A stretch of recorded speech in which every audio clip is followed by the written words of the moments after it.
BD news. School शिक्षा एवं परिवहन विभाग मंत्री उदय प्रताप सिंह की कुशाभाऊ ठाकरे सभागार भोपाल में आयोजित पत्रकार वार्ता। मुख्यमंत्री डॉक्टर मोहन यादव जी के नेतृत्व में पिछले 2 साल में प्रदेश में शिक्षा का माहौल बेहतर हुआ है। प्रवेश उत्सव के माध्यम से स्कूलों में विद्यार्थियों की संख्या में उल्लेखनीय वृद्धि हुई, जो बड़ी उपलब्धि है।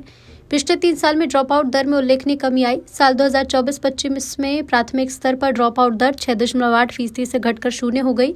ये हमारे लिए एक बड़ी उपलब्धि है। माननीय मुख्यमंत्री जी आदरणीय मोहन यादव जी के नेतृत्व में हम लोगों ने प्रयास किया है पिछले 2 वर्षों में कि इन बच्चों की बेहतर शिक्षा के लिए एक बेहतर माहौल, बेहतर संसाधन और एक अनुकूल परिस्थितियां उनको हम दें, जिससे वो आगे आने वाले समय में इस देश के एक अच्छे नागरिक बन सकें। हम लोगों ने एक नई शुरुआत करी है कि अप्रैल में हम एडमिशन जब ओपन होते हैं तो प्रवेश उत्सव मनाते हैं। उस प्रवेश उत्सव में सबकी भागीदारी रहती है। माननीय मुख्यमंत्री जी भी बच्चों को प्रवेश कराते हैं, कहीं पर मैं कराता हूं, कहीं पर सचिव महोदय कराते हैं, कहीं पर कलेक्टर्स, कमिश्नर्स, और हर स्तर पे एक माहौल हम बनाते हैं।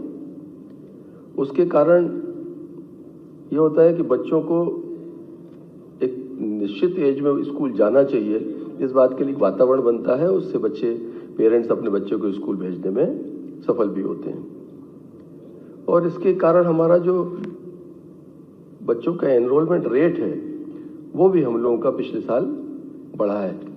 अभी तक पहली क्लास में लगातार दर्ज संख्या आंशिक रूप से ही सही लेकिन घट रही थी। हम लोग पिछले साल इस स्थिति में पहुंचे कि उस गिरते हुए दर संख्या को हम रोक पाए और आंशिक रूप से हमने एडमिशन्स में वृद्धि दर्ज की है। हम लोग पाठ्य पुस्तकों का वितरण हमारा विभाग करता है और आरटीई के तहत सबसे महत्वपूर्ण काम है कि बच्चे को सिलेबस मिले, सरकार उसको किताबें उपलब्ध कराए। और ये किताबें अगर समय पर नहीं मिलती तो बच्चे की पढ़ाई समय पर चालू नहीं हो पाती। कई बार बच्चा बाजार से किताबें खरीदता है। हमने पिछले वर्ष अप्रैल माह में 100% किताबें जो बच्चों को मुफ्त में मिलना चाहिए वो हम लोग हर स्कूल तक भेजने में सफल हुए थे। और उसका कारण है कि बच्चों की जो हमारी उपस्थिति है अप्रैल में ही हमने सुनिश्चित की थी। इस साल हम एक कदम और आगे जा रहे हैं। हम विकासखंड स्तर पर बुक फेयर लगाएंगे और जो प्राइवेट स्कूल्स हैं उनके बच्चों को भी सुविधा रहेगी कि वो शासन द्वारा न्यूनतम दरों पर उपलब्ध पुस्तकें बच्चे वो खरीद सकते हैं। और जो महंगी किताब, बड़ा बस्ता, इस तरह की जो शिकायतें, विसंगतियां थीं, उनसे भी मुझे लगता है कि हम कुछ हद तक उसमें सफल हो पाएंगे। हमारे जो 8.5 लाख बच्चे हैं जो शासकीय योजना तक निजी विद्यालयों में पढ़ते हैं, उनकी फीस जो आरटीई का पैसा है वो भी हम लोगों ने ऑनलाइन उनको सिंगल क्लिक के माध्यम से बड़े ट्रांसपेरेंट तरीके से उनको उनके खातों में स्कूल के भेजने का हम लोगों ने काम किया है।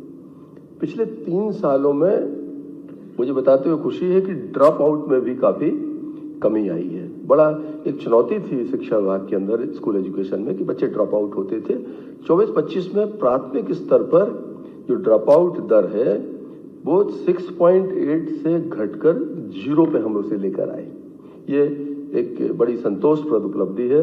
और इस ड्रॉप आउट दर के लिए नीचे से लेकर हमारा स्कूल में जो टीचर हैं, प्रिंसिपल्स हैं, पूरा एक अमला ने इसको एक बहुत प्राथमिकता के क्रम में रखा है, जिस कारण से ये सफलता हम प्राप्त कर पाए। हम 90% बच्चों को हमने उनकी ट्रैकिंग करी है समग्र आईडी में। मतलब 6 से 14 वर्ष के बच्चे जो हैं, जो विद्यालयों से बाहर थे, उन बच्चों को हम लोगों ने ट्रैक करके उन बच्चों को सुनिश्चित किया है कि वो हर हाल में विद्यालय में उनको दर्ज किया जाए।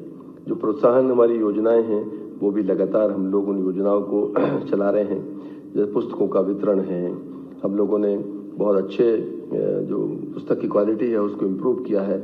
हम लोग प्रोत्साहन योजना में बच्चों को लैपटॉप देते हैं। इस साल आप सबने देखा है कि हमने लगभग 94,000 बच्चों को लैपटॉप दिए हैं। इसी ऐतिहासिक स्थल पर हमने 7,800 बच्चों को स्कूटी यहाँ पर हमने देने का काम किया है। साइकिल का वितरण हमने अगस्त माह में प्रारंभ किया था। इस साल हमारी कोशिश है कि हम अप्रैल के महीने में इसको बाइंड अप करेंगे। सारा जो हमारा यूनिफॉर्म है, लैपटॉप है, आपका स्कूटी है, साइकिल्स है, सिलेबस है। हमारी कोशिश है कि एकेडमिक सेशन चालू होने के पहले हम ये सारी चीज़ें बच्चों को उपलब्ध करा दें, जिससे जब बच्चा पढ़ने जाएगा तो उसे केवल पढ़ने जाना है, उसका किसी अन्य चीज़ों की तरफ बच्चे की कोई बाध्यता शेष नहीं रहेगी।